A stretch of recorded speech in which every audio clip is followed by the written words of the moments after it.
नमस्कार, यह है पॉलिटिकल पंचायत का डेली बुलेटिन और आपके साथ मैं हूं दीपक कुमार। इस डेली बुलेटिन में होगी राजस्थान के हर कोने की हर बड़ी खबर। हर रोज 10 मिनट का यह बुलेटिन देखिए, क्योंकि राजस्थान की सियासत से जुड़ी इसमें खबरें वही होंगी जो जरूरी होगी। तो सबसे पहले बात करते हैं मुख्यमंत्री भजनलाल शर्मा की, जहां उन्होंने भीलवाड़ा में आयोजित जीएसटी बचत उत्सव में भाग लेते हुए हाथ में कटआउट लेकर प्रधानमंत्री नरेंद्र मोदी के विजन को बखूबी दिखाया। साथ ही उन्होंने भीलवाड़ा में व्यापारी बंधुओं से जीएसटी को लेकर संवाद भी किया। अब खबर प्रतापगढ़ से, जहां एक तहसीलदार को समय पर एम्बुलेंस और इलाज न मिलने पर उसकी मौत हो गई। जानकारी के मुताबिक तहसीलदार को हार्ट अटैक आया, जिसके बाद एम्बुलेंस को कॉल किया गया था। हालांकि टाइम से एम्बुलेंस नहीं पहुंचने पर तहसीलदार को सरकारी हॉस्पिटल ले जाया गया, जहां पर मृतक की पत्नी ने प्रशासन पर आरोप लगाते हुए कहा कि समय पर उनके पति का इलाज नहीं किया गया। वो 1 घंटे तक तड़पते रहे, लेकिन किसी डॉक्टर ने आकर इलाज शुरू नहीं किया, जिस कारण से उनकी मौत हो गई।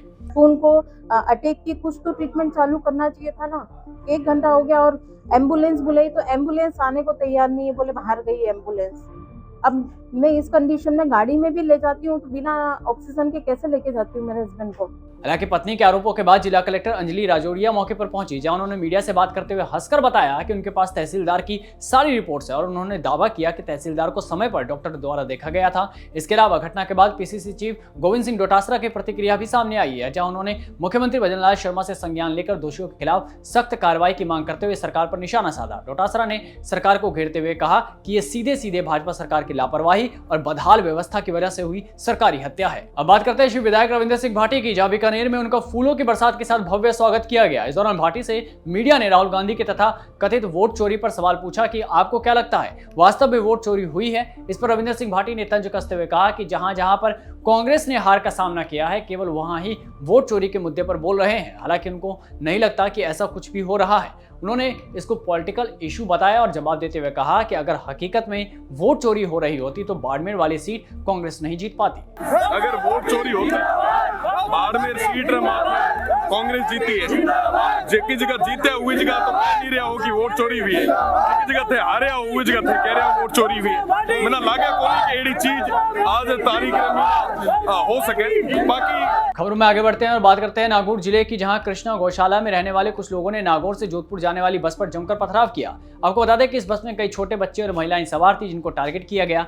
जानकारी के मुताबिक एक बुजुर्ग महिला जो बस में बैठी थी, जो वृद्ध होने के कारण बस से नीचे नहीं उतर सकी, जिसके बाद उसने बस के अंदर ही चाय देने की बात कही, जिस पर वहां मौजूद गौशाला स्टाफ ने बस पर हमला कर खूब तांडव मचाया। इस घटना पर नागौर सांसद हनुमान बेनीवाल भी काफी गुस्से में दिखाई दिए, जहां पर उन्होंने साफ कहा कि सेवा और गौशाला की आड़ में ऐसी गुंडागर्दी किसी भी रूप में बर्दाश्त नहीं की जाएगी। इसके साथ ही हनुमान बेनीवाल ने आरोपियों की पुलिस वेरिफिकेशन करते हुए पुलिस से सख्त एक्शन की डिमांड कर डाली। हालांकि पुलिस ने सभी दोषियों को अरेस्ट कर लिया है, जहां पर वो कान पकड़ते हुए भी नजर आ रहे हैं। इसके अलावा आपको क्या लगता है, सवारियों से भरी बस जिसमें बच्चे, महिलाएं और बुजुर्ग बैठे हों, उनके साथ ऐसा व्यवहार करना क्या सही है? आप अपनी राय कमेंट सेक्शन में जरूर दें। अब बात करते हैं भारत आदिवासी पार्टी से डूंगरपुर बांसवाड़ा सांसद राजकुमार रोत की, जहां उन्होंने राजस्थान सरकार और प्रधानमंत्री नरेंद्र मोदी को माही परमाणु बिजली घर के शिलान्यास को लेकर जमकर निशाना साधा है। इस मांग को अगर सरकार आदिवासी हितैषी है, इस क्षेत्र हितैषी है, क्योंकि कह रहे हैं कि मोदी जी आ रहे विकास कर रहे हैं। ऐसा कौन सा विकास है इनको विस्थापित करके, इनको बर्बाद करके? दरअसल पीएम मोदी 25 सितंबर को माही परमाणु बिजली घर का शिलान्यास करने बांसवाड़ा पहुंचेंगे, लेकिन इससे पहले राजकुमार रोत ने आदिवासी लोगों के साथ मिलकर कलेक्ट्रेट ऑफिस के बाहर धरना प्रदर्शन किया। दरअसल राजकुमार रोत की मांग है कि जिन लोगों के जमीन पर यह बिजली घर बन रहा है, उनको NPCIL के आश्वासन के तहत पूरा मुआवजा दिया जाए और माही परमाणु बिजली घर का दूषित पानी माही बांध में नहीं छोड़ा जाए। तो ये जो वाजिब मांगे हैं, मतलब CSR फंड उपयोग किया 18 करोड़, 1 रुपया पीड़ित परिवार, वहां 2 स्कूलें जा रही है, स्कूल नहीं बनाई आज तक, पंचायत भवन जा रहा है, उप स्वास्थ्य केंद्र जा रहा है, आंगनवाड़ी जा रही है, उसी जमीन में आंगनवाड़ी छीन ली, स्कूल छीन ली, उनका काम नहीं किया है। इतना ही नहीं, राजकुमार रोत ने बिजली घर के विरोध प्रदर्शन के दौरान दर्ज हुए मुकदमों को तत्काल वापस लिए जाने की मांग भी की। साथ ही उन्होंने साफ कहा है कि जब तक उनकी मांग पूरी नहीं होती है, तब तक वो अपना धरना जारी रखेंगे। पीड़ित परिवारों की जो वाजिब मांगे हैं, अगर इन पे सुनवाई होती है तो धरना स्थगित, मतलब यहाँ से उठाया जाएगा, और जब तक ये मांगे पूरी नहीं होती हम लोग धरने पे बैठे रहेंगे। वहीं पूर्व मुख्यमंत्री अशोक गहलोत ने तकरीबन आधे घंटे की प्रेस कॉन्फ्रेंस के दौरान भजनलाल सरकार पर जमकर निशाना साधा। गहलोत ने उदयपुर के बहुचर्चित कन्हैयालाल प्रकरण और हाल ही में हुए चित्तौड़गढ़ में सूरजमाली को लेकर अपनी बात रखी, जिसके बाद भाजपा के काउंटर में सतीश पुनिया का जवाब भी आ गया, जहां पर उन्होंने अशोक गहलोत का अपना सठियाया हुआ ताऊ और खुद को उनका भतीजा बताते हुए कहा कि उनकी इस प्रेस कॉन्फ्रेंस में कोई कंटेंट ही नहीं था। तो मेरी स्थिति वैसे ही हो गई कि जैसे एक सठियाए हुए ताऊ को भतीजा समझाने चले, क्योंकि उसमें कोई कंटेंट था ही नहीं। ये भी नहीं समझ में आया कि बुलाया क्यों, बताया क्या, निकला क्या। वहीं सतीश पूनिया ने अशोक गहलोत पर निशाना साधते हुए कहा कि अशोक गहलोत की सरकार से राजस्थान में आए दिन दंगे हुआ करते थे और उन्हीं की सरकार में क्राइम रेट 10% तक बढ़ा था। इसके अलावा पूनिया ने कहा कि भ्रष्टाचार, बेरोजगारी, पेपर लीक के कारण ही गहलोत की सत्ता उनके हाथों से गई थी। एक लंबी फहरिस्त है, अपराध, कानून व्यवस्था, भ्रष्टाचार, बेरोजगारी, पेपर लीक, ये सारे ऐसे मसले थे जिनके कारण उनको सत्ता से बाहर जाना पड़ा। अब बात करते हैं बीजेपी के पूर्व प्रदेश प्रवक्ता कृष्ण कुमार जानू की, जिनको बीजेपी ने टिप्पणी और पार्टी के वरिष्ठ नेताओं पर सवाल उठाने के कारण 6 साल के लिए निष्कासित किया था। एक बार वो फिर से सुर्खियों में बने हुए हैं। कृष्ण कुमार जानू ने अनोखे अंदाज में बीच सड़क अपना विरोध जताया। आम आदमी लाइन में लगा है एक कथित वीआईपी के लिए, जो सरकारी नौकर है, सुप्रीम कोर्ट का जज है, तनख्वाह लेता है, ये जनता टैक्स से भी वो इंतजार कर रही है और उसके लिए पूरा अमला वर्दी लगा के खड़ा है कि उसकी खिदमत में जाइए। ये कानून जो है ये नौकरशाहों की चापलूसी को समर्पित क्यों है, ये सवाल जनता कब पूछेगी। इसके अलावा बीजेपी सरकार को नेपाल वाली हिंसा की चेतावनी देते हुए उन्होंने जमकर हंगामा किया। और जनता जिस दिन पूछेगी इस भारत में भी नेपाल की तरह क्रांति होगी, नेताओं के भी घर फूके जाएंगे, अफसरों को भी देश छोड़कर भागना पड़ेगा। ये वर्दीधारी इतनी चमचागिरी कर रहे हैं, आम आदमी जो टैक्स देता है वो परेशान है और एक सुप्रीम कोर्ट की जज के लिए इतनी चमचागिरी हो रही है। वहीं कांग्रेस के पूर्व विधायक अमीन खान का एक बयान खूब चर्चा में है, जहां वो ये कहते हुए नजर आ रहे हैं कि अब वो किसी पद के उम्मीदवार नहीं बचे हैं। साथ ही उन्होंने कहा कि अगर उनके बच्चे उम्मीदवार होंगे तो उनको यही सलाह देंगे कि पॉलिटिक्स में कुछ नहीं रखा, बल्कि पढ़ाई करो और सरकारी अफसर बनो, क्योंकि उसमें ज्यादा फायदा है।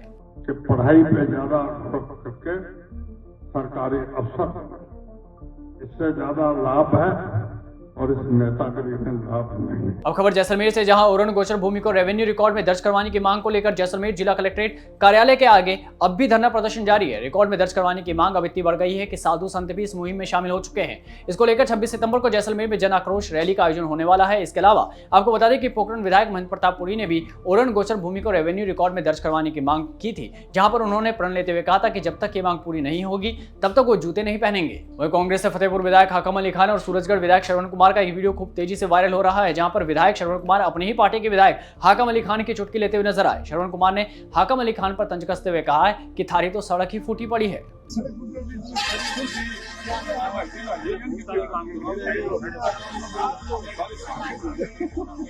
दरअसल एक कार्यक्रम के दौरान श्रवण कुमार फतेहपुर गए, जहां पर उनको सफर में पता चला कि यहां की सड़कें टूटी फूटी पड़ी है। हालांकि कई यूजर्स ने उल्टा श्रवण कुमार को घेरते हुए कहा कि इनका यानी कि श्रवण कुमार के क्षेत्र में कौन सी सड़कें सही हैं। वहीं शिक्षा विभाग की ओर से 4000 प्रिंसिपलों के तबादले की सूची जारी होने से प्रदेश में हड़कंप मच गया। अब इस पर राजस्थान में सियासत होनी शुरू हो चुकी है। इसमें सीकर जिले के 200 से ज्यादा प्रधानाचार्यों के तबादले किए गए हैं और सबसे ज्यादा पूर्व शिक्षा मंत्री और पीसीसी चीफ गोविंद सिंह डोटासरा के इलाके के स्कूलों में हुई है। अब इसको लेकर गोविंद सिंह डोटासरा ने सरकार पर निशाना साधते हुए कहा कि पिछले विधानसभा और लोकसभा चुनावों में भाजपा को शेखावटी में करारी हार का सामना करना पड़ा था। ऐसे में सरकार ने यहाँ के प्रिंसिपलों को बदला लेने के लिए जानबूझकर तबादले किए। सारे लोग जो है उनको केवल इसलिए कि ये गोविंद डोटासरा के समय लगाए हुए हैं, ऐसी राजनीतिक दुर्भावना मैंने मेरे जीवन में नहीं देखी। लेकिन दिलावर साहब हैं, वो तो कैसे भारतीय जनता पार्टी उनको सहन कर रही है, मेरी तो समझ से परे है। इसके अलावा डोटासरा ने भजनलाल सरकार पर आरोप लगाते हुए कहा कि यहाँ के प्रिंसिपलों को जाति के आधार पर टारगेट करते हुए बॉर्डर के जिलों में भेजा गया है। अब खबर जैसलमेर के पोखरण जिले से, जहां 7 दिन पहले हुए सड़क हादसे में युवक की मौत के मामले में पुलिस को कोई ठोस सुराग नहीं मिल पाया, जिसके बाद लोगों में भारी आक्रोश देखने को मिला और उन्होंने पुलिस अधीक्षक कार्यालय के बाहर धरना देते हुए खूब प्रदर्शन किया, जिसके बाद प्रदर्शनकारियों ने थानाधिकारी को ज्ञापन सौंपा और जल्द से जल्द कार्रवाई और जांच की मांग की है। मामले को 7 दिन हो गया है, अभी तक कोई कार्रवाई नहीं हो रही है। जो भी आरोपी था उसकी न तो गाड़ी पकड़ी गई है और न ही वो व्यक्ति पकड़ा गया है। अब वक्त है चूरू जिले की इस खास रिपोर्ट का, जहां पर दलित लोगों को मंदिर में प्रवेश करने के लिए सजा का सामना करना पड़ा। क्या है पूरा मामला, आप भी देखिए। ये जाति है कि जाति नहीं, बिल्कुल ऐसा ही कुछ देखने